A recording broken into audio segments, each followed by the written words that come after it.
Olá pessoal, esse é o nosso curso de Álgebra Linear e nesse vídeo nós vamos ver como obter uma base e a dimensão de um subespaço vetorial. Antes de assistir esse vídeo, é importante que você já tenha visto os vídeos nos quais nós definimos o que são base e dimensão de um espaço vetorial. Vocês devem se lembrar que uma base de um espaço vetorial é um conjunto que gera um espaço vetorial e é linearmente independente. Nós temos um teorema que diz o seguinte: sejam V1, V2 até Vn vetores que geram um espaço vetorial V. Então, dentre esses vetores, podemos extrair uma base de V. Vejam que como os vetores V1, V2 até Vn geram o espaço vetorial V, o conjunto formado por esses vetores atende uma das condições para que esse conjunto seja base de V. Se esse conjunto for linearmente independente, então ele vai ser uma base do espaço vetorial V. Agora, se esse conjunto for linearmente dependente, é porque algum vetor desse conjunto é combinação linear dos outros. E desconsiderando esse vetor, o subespaço gerado vai permanecer o mesmo. Então, se o conjunto formado pelos vetores V1, V2 até Vn for linearmente dependente, nós podemos retirar vetores desse conjunto convenientemente, para que nós passemos a obter um conjunto que é linearmente independente e que gera o mesmo espaço vetorial V. Por exemplo, vamos considerar os vetores V1, 1, 2 e V2, 2, 4. Vamos chamar de W o subespaço gerado pelos vetores V1 e V2, que nós já vimos que é o subespaço dos vetores x, y de R2, tais que y é igual a 2x. Então, nós estamos definindo aqui W como sendo o subespaço gerado pelos vetores V1 e V2. Os vetores V1 e V2, portanto, geram o subespaço W. Se esses vetores V1 e V2 forem linearmente independentes, eles constituem uma base para W. Então, vamos analisar aqui se os vetores V1 e V2 são linearmente independentes, fazendo uma combinação linear desses dois vetores resultar no vetor nulo. Nós vamos ter A1 vezes 1, 2, mais A2 vezes 2, 4, igual a 0, 0, que implica em A1 igual a menos 2, A2. E, portanto, algum coeficiente aqui da combinação linear pode ser diferente de 0. Então, esses vetores, eles são linearmente dependentes. Um desses vetores é a combinação linear do outro. Nós podemos obter aqui uma solução para essa combinação linear atribuindo algum valor para A2. Fazendo A2 igual a 1, por exemplo, teremos A1 igual a menos 2 vezes 1, e, portanto, A1 igual a menos 2. E, então, nós temos uma combinação linear, menos 2V1 mais 1V2 igual ao vetor nulo. E daqui nós podemos isolar V2 como sendo 2 vezes V1. E, então, nós descobrimos que V2 é combinação linear de V1. Então, V2 é desnecessário aqui no conjunto gerador do subespaço W. De modo que nós podemos dizer simplesmente que o subespaço W é gerado apenas pelo vetor V1. Se o vetor V1 for linearmente independente, então ele forma uma base para o subespaço W. Para analisar se o vetor V1 é linearmente independente, nós vamos montar uma combinação linear do vetor V1 resultando no vetor nulo. Então, teremos A1 vezes 1, 2 igual a 0, 0, que implica em A1 igual a 0, e por isso o vetor V1 é linearmente independente. De fato, nós já vimos que um único vetor é sempre linearmente independente. Então, como o vetor V1 gera o subespaço W e como o vetor V1 é linearmente independente, o conjunto B formado pelo vetor V1, 1, 2, é base de W. Como nós temos apenas um único vetor na base, a dimensão de W é igual a 1. Aqui nós temos a representação geométrica dos vetores V1 e V2 e do subespaço gerado por esses vetores V1 e V2, que é essa reta aqui passando pela origem. No decorrer da resolução, nós descobrimos que esse subespaço pode ser gerado simplesmente pelo vetor V1. E que como esse vetor V1 gera esse subespaço e é linearmente independente, esse vetor V1 é uma base para esse subespaço, e que como essa base contém um único vetor, a dimensão desse subespaço é igual a 1. Agora vamos considerar os vetores V1, 1, 1, 2, V2, 1, 0, 1 e V3, 2, 1, 3. Vamos definir W como sendo o subespaço gerado pelos vetores V1, V2 e V3, que nós já vimos que é o subespaço dos vetores x, y, z de R3, tais que x mais y menos z é igual a 0. Então, nós podemos dizer que o subespaço W é gerado pelos vetores V1, V2 e V3, ou que os vetores V1, V2 e V3 geram o subespaço W. Se esses vetores V1, V2 e V3 forem linearmente independentes, eles serão uma base para W. Vamos analisar se esses vetores são linearmente independentes. Para isso, nós vamos escrever uma combinação linear dos três vetores resultando no vetor nulo.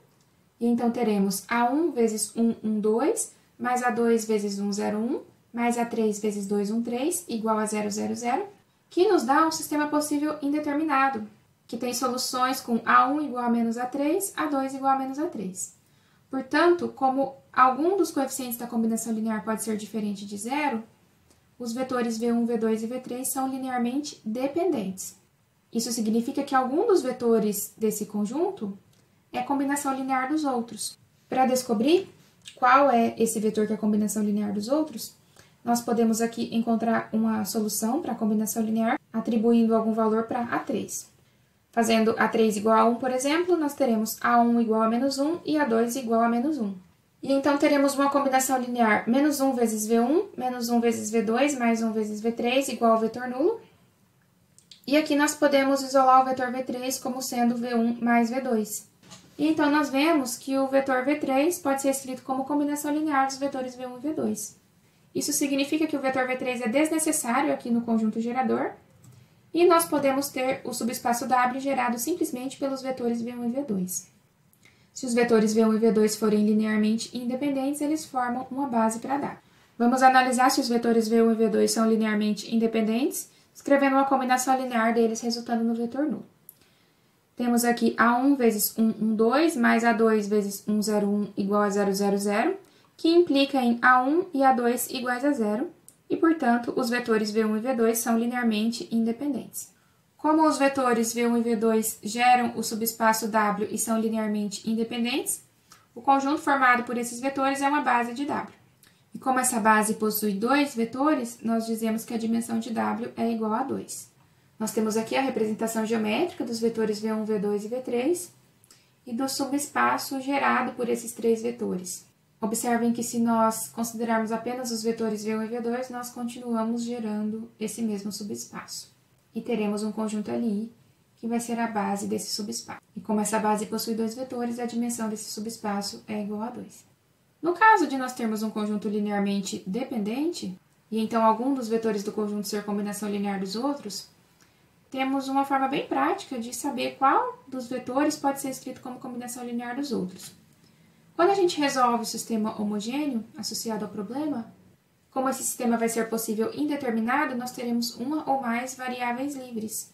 As variáveis livres estão associadas aos vetores que são combinação linear dos outros vetores do conjunto e que, portanto, podem ser retirados do conjunto gerador do subespaço. Nesse caso, nós vimos que escolhemos A3 como variável livre.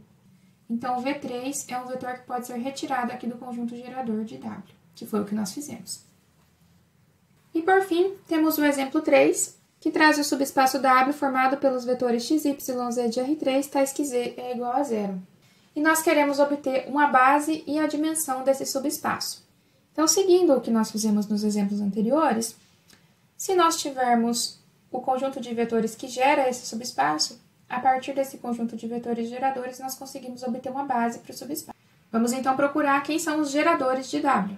Os vetores que pertencem a W são vetores x, y, z do R3, para os quais a terceira coordenada z é igual a 0. Então, nós podemos escrever os vetores de W como x, y, 0. O vetor x, y, 0 pode ser reescrito como uma soma de dois vetores. Um primeiro vetor x, 0, 0, somado com o segundo vetor 0, y, 0. Vejam que os vetores de W eles estão em função de dois parâmetros x e y, e nós fizemos esse vetor ser escrito como a soma de dois vetores, onde no primeiro nós só temos o parâmetro x e no segundo nós só temos o parâmetro y. Além disso, o vetor x, 0, 0, nós podemos escrever como x que multiplica 1, 0, 0. Ou seja, nós colocamos aqui o parâmetro x em evidência. E o vetor 0, y, 0 pode ser reescrito como y que multiplica 0, 1, 0. Então, os vetores de W podem ser escritos como x que multiplica 1, 0, 0, mais y que multiplica 0, 1, 0, onde x e y são números reais. E aí vocês vejam que, então, os vetores de W vão ser combinação linear dos vetores 1, 0, 0 e 0, 1, 0, porque nós temos uma constante vezes o vetor 1, 0, 0, mais uma outra constante vezes o vetor 0, 1, 0.